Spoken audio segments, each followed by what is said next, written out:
అందరి జీవితాల్లో ఒక కమ్మటి బాల్యం ఉంటుంది. మరి అటువంటి చక్కని ఆ బాల్యంలో కూడా ఎన్నో జ్ఞాపకాలు ఉన్నాయి.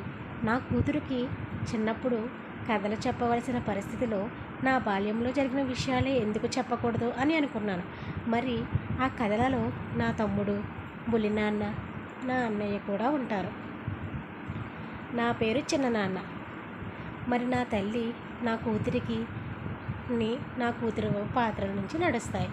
మరి నా మొదటి కథ రక్తి కట్టించడానికి అందులో కొంత కల్పితం కూడా ఉంటుంది. పొద్దున్నే బామ్మ ఒక నీళ్ళ కుండీలో నీళ్లు నింపి ఇంటి ముందు పెడుతుంటే చూసి బుల్లినాన్న అడిగాడు, ఎందుకమ్మా ఈ నీళ్ళు?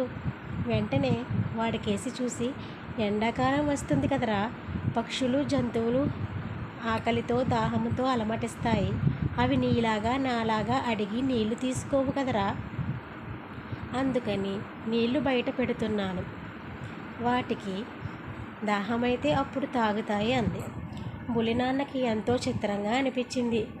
బయట కాకులు పక్షులు ఈ నీటిని తాగటానికి తప్పకుండా వస్తాయా అని అడిగాడు కుతూహలంగా. ఎందుకు రావు? దాహం వేసినప్పుడు వస్తాయి. మనం వాటిని భయపెట్టకుండా దూరంగా ఉంటే హాయిగా నీళ్లు తాగుతాయి అంది బామ్మ. బుల్లినాన్నకి పక్షులంటే ఎంతో ఇష్టం. బామ్మ చెప్పిన మాటలు వినగానే ఎంతో ఉత్సాహించుకున్నాడు.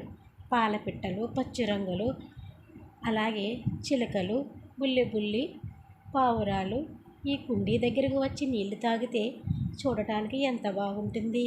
అందులో ఒక పక్షిని నేను పెంచుకుంటాను అనుకున్నాడు. బుల్లినాన్న ఇలాగే ఆలోచిస్తుంటే వాడి మనసులో ఏముందో ఊహించని బామ్మ వెంటనే, వాటిని ఊరికే బెదరగొట్టకు. మన ఇంట్లోకి ఒకసారి ఇలాగే గోరింక వచ్చేస్తే జాగ్రత్తగా దానిని బయట వదిలేశారు. అది హాయిగా బాగుంటుందేమో కానీ వాటికి బాగుండాలి కదరా. అవి ఇంచక్కా కావాలంటే అక్కడికి ఎగిరి కావలసిన గింజలు తిని హాయిగా ఉంటాయి. మనం మంచి వాళ్ళమని ఏమీ చెయ్యమని వాటికి తెలియదు కదా, అందుకని భయపడిపోతాయి అని చెప్పి బామ్మ ఇంట్లోకి వెళ్ళింది. బుల్లినాన్నకి పక్షులంటే చాలా ఇష్టం కదా. చాలా చిన్నప్పుడు ఇంకా కొత్తగా మాటలు నేర్చుకున్నప్పుడే కాకులు కనబడితే కాకాయలు కాకాయలు అంటూ గెంతెట్టి గంతులు వేసేవాడు. ఆ బుల్లి నవ్వులు చూడటానికి బాబాయిలా కూ కూ కాకి కనబడితే చాలు, ఒరే కాకాయిలోరా అంటూ పిలిచేవారు. కాకి కొంచెం పెద్దగా ఉండి కర్ణకఠోరంగా కావు కావుమని అరిస్తే మరి పిచ్చుకబల్లిగా ఉండి కీచుకుమని అరుస్తుంది. బుల్లినాన్నకి కోయిల కూడా తెలుసు. చిన్నప్పటి వరకు చూడలేకపోయాడు. కోయిల కూ కూ అని పాట పాడినట్టు ఇప్పుడు కిటికీ ఎక్కి ఆ శబ్దం వస్తున్న వైపు చూస్తూనే ఉంటాడు, కోయిల వస్తుందేమో అని. కానీ ఆ కోయిల ఎక్కడో గుబుర్ల చెట్టు మధ్యలో కూర్చుని అనే ఉంటుంది తప్ప పైకి ఎగరటం మాత్రం జరగలేదు. అందుకే ఎప్పుడు ఆ పిచ్చుకను చూడలేకపోయాడు. గోరింకలు మాత్రం బాగానే కనపడతాయి, కానీ అవి పాడవు. తర్వాత బామ్మ బట్టలు ఆరేయటానికి వరండాలోకి వచ్చేసరికి బుల్లినాన్న అక్కడ గొట్టు మీద కూర్చుని కనపడితే ఆశ్చర్యపోయింది. ఇదేమిట్రా, సెలవుల్లా బంధుమిత్రులతో ఆడుకోకుండా ఇక్కడేం చేస్తున్నావు అని అడిగింది. బుల్లినాన్న వెళ్ళి తలుపేసుకుని మళ్ళీ మధ్య గది కిటికీ గట్టు మీద కూర్చున్నాడు.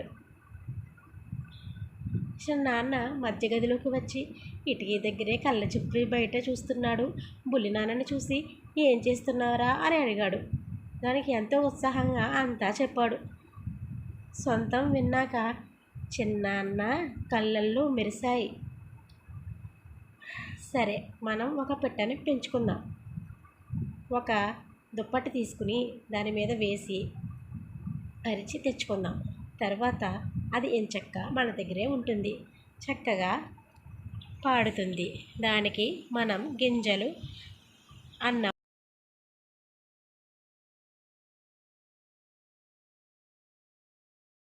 అని అడిగాడు. ఇంతలో తలుపేసుకుని కూర్చున్న బుల్లినాన్నని చూసి, ఏం చేస్తున్నారా అని అడిగాడు. ఎంతో ఉత్సాహంగా అంతా చెప్పాడు. సొంతం విన్నాక చిన్ననాన్న కళ్ళు చాలా ఆనందంగా మెరిశాయి. తర్వాత బామ్మ బట్టలు ఆరేయడానికి వరండాలోకి వచ్చేసరికి బుల్లినాన్న గట్టు మీద కూర్చుని కనబడితే ఆశ్చర్యపోయింది. ఇదేమిట్రా, సెలవుల్లా బంధుమిత్రులతో ఆడుకోకుండా ఇక్కడేం చేస్తున్నావు అని అడిగింది. తలుపేసుకుని